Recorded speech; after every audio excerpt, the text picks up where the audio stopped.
हरियापुर नामक गांव में मुकेश और सोनल दो प्रेमी रहते थे। मुकेश और सोनल दोनों एक दूसरे से बहुत प्यार करते थे। मुकेश और सोनल हर हफ्ते गांव से दूर एक दूसरे से मिलते। गांव में लड़का लड़की की दोस्ती को सराहा नहीं जाता था और उनकी बदनामी होती। सोनल एक दिन गांव से दूर मुकेश से मिलने जाती है। मुकेश, मैं अब इतनी दूर नहीं आ सकती। मैं बहुत परेशान हो चुकी हूँ ऐसे छुप छुप कर मिलकर। हाँ, तुम सही कह रही हो सोनल, मुझे भी नहीं पसंद अब गांव से दूर आकर ऐसे छुप छुप कर मिलना। अब तुम अपने घर पर शादी की बात करो। हमें बहुत समय हो गया है ऐसे छुप छुप कर मिलते हुए। ठीक है, तुम चिंता ना करो, मैं आज ही घर जाकर अपने माता पिता से बात करता हूँ। ठीक है, मैं भी पूरी कोशिश करूंगी कि अपने माता पिता को इस रिश्ते के लिए मना लूं। हाँ ठीक है, तुम मुझसे एक वादा करो कि तुम कहीं और शादी नहीं करोगी, और चाहे कुछ भी हो जाए हम साथ में ही शादी करेंगे। हम मरते दम तक एक दूसरे का साथ देंगे।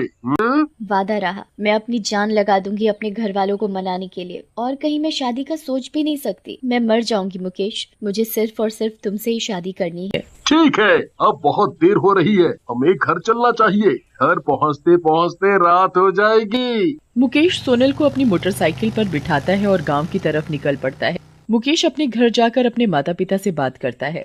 पिताजी, मुझे आपसे एक बहुत जरूरी बात करनी है। हाँ बोलो बेटा, क्या हुआ? सब ठीक तो है ना? जी हाँ, वो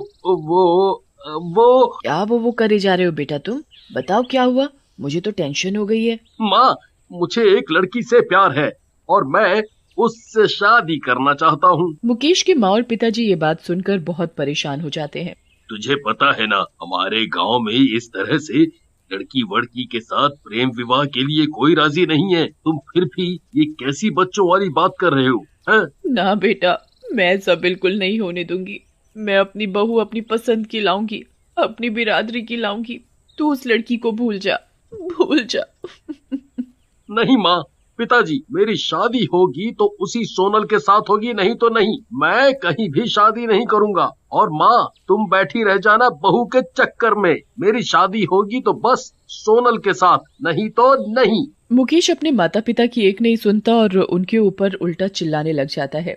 मुकेश थोड़े समय बाद अपने कमरे में चला जाता है। मुकेश के पिता मुकेश की माँ से बात करते हुए, पता नहीं कौन है वो लड़की जिससे ये शादी की बात कर रहा है। मुझे तो कुछ समझ नहीं आ रहा। ये तो हमारी बेइज्जती करवाएगा पूरे गांव में। तेरे ही लाड प्यार ने इसे बिगाड़ा है।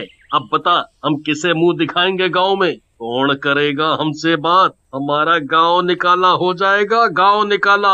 अरे जी, आप ऐसा मत बोलो, शुभ शुभ बोलो। हम कल जाकर एक बार गांव के सरपंच जी से बात करके आएंगे।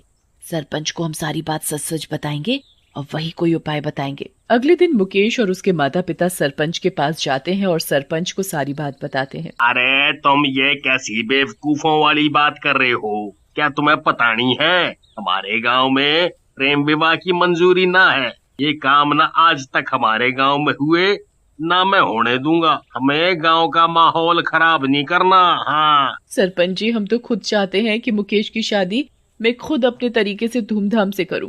मैं खुद अपनी बिरादरी में उसकी शादी करूं, पर ये मान ही कहाँ रहा है। मैं तो इसे बोल बोल कर परेशान हो गई हूँ। जरा आप ही इसे समझाओ। मुकेश, देख बेटा, ये सब हमारे गांव में नहीं होता और ना ही ये सब हमारे गांव के लिए अच्छा है। हम अभी सब कितने अच्छे तरीके से सारे गांव वाले मिलके रहते हैं। तुम क्यों गांव का माहौल खराब करना चाहते हो? ये सब गांव के छोटे छोटे बच्चे भी देखेंगे, उन्हें क्या सीख मिलेगी इस सब से?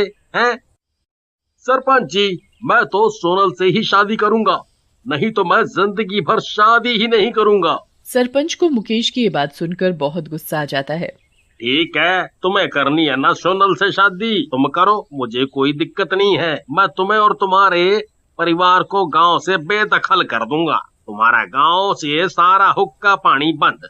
सरपंच ये बात बोलकर वहाँ से उठ जाता है और साथ ही साथ मुकेश और उसके माता पिता भी घर की तरफ लौट आते हैं। मुकेश अगले ही दिन सोनल से मिलने जाता है। अरे मुकेश, तुम इतने मायूस क्यों हो? मुझे बहुत टेंशन हो रही है, बताओ क्या हुआ? सोनल, सोनल, मैं नाकामयाब रहा। नाकामयाब रहा मतलब मैं कुछ समझी नहीं। मुकेश अपने घर पर हुआ सारा वाकया सोनल को बताता है। मैंने उन्हें बहुत मनाने की कोशिश की, पर मेरी किसी ने भी नहीं सुनी। अब बताओ मैं क्या करूं? मुझे तो कुछ समझ नहीं आ रहा। सरपंच जी हमें गांव से बेदखल होने के लिए बोल रहे हैं। मेरे माता पिता को मैं इस उम्र में कहां लेकर जाऊंगा? सोनल भी मुकेश की ये बात सुनकर बहुत जोर जोर से रोने लगती है। सोनल तुम रो मत, हमारी शादी किस्मत में होनी नहीं लिखी थी। कोई नहीं, तुम खुद अपने माँ पिता के हिसाब से शादी करो। अब हमें हमारे परिवार के लिए अलग होना ही पड़ेगा। सोनल मुकेश की ये बात सुनकर बहुत रोती है और वहाँ से रोते रोते अपने घर चली जाती है। सोनल से मुकेश का ऐसे दूर जाना बिल्कुल बर्दाश्त नहीं होता। सोनल अपने कमरे में बैठकर बहुत जोरों से रोती है। मुझे ये बिल्कुल उम्मीद नहीं थी कि मुकेश मेरे साथ ऐसा करेगा। मैंने मुकेश को दिल और जान से प्यार किया था। मेरा अब इस दुनिया से विश्वास उठ गया है। मेरा अब मरना ही ठीक रहेगा। सोनल देखते ही देखते खुद को फांसी लगा लेती है और मुकेश के प्यार के चक्कर में अपनी जान दे देती है।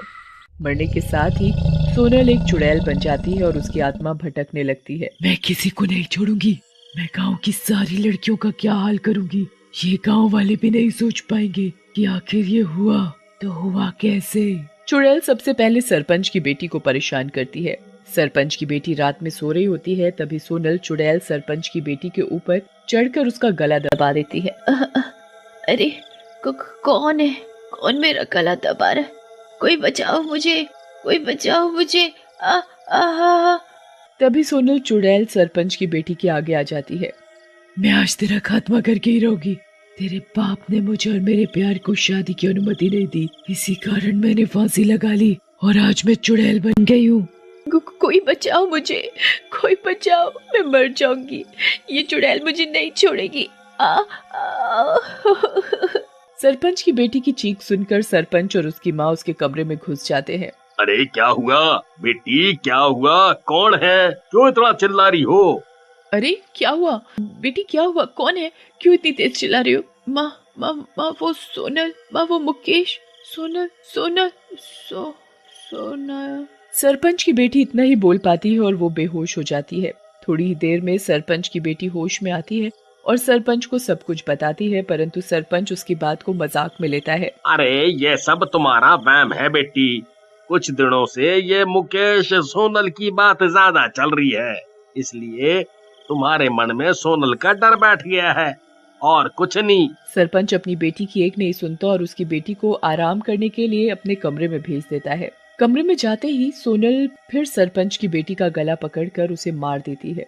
सरपंच की बेटी बहुत चीखती चिल्लाती है, पर कोई उसकी एक नहीं सुनता और तभी से सोनल चुड़ैल गांव की सारी लड़कियों को परेशान करती है।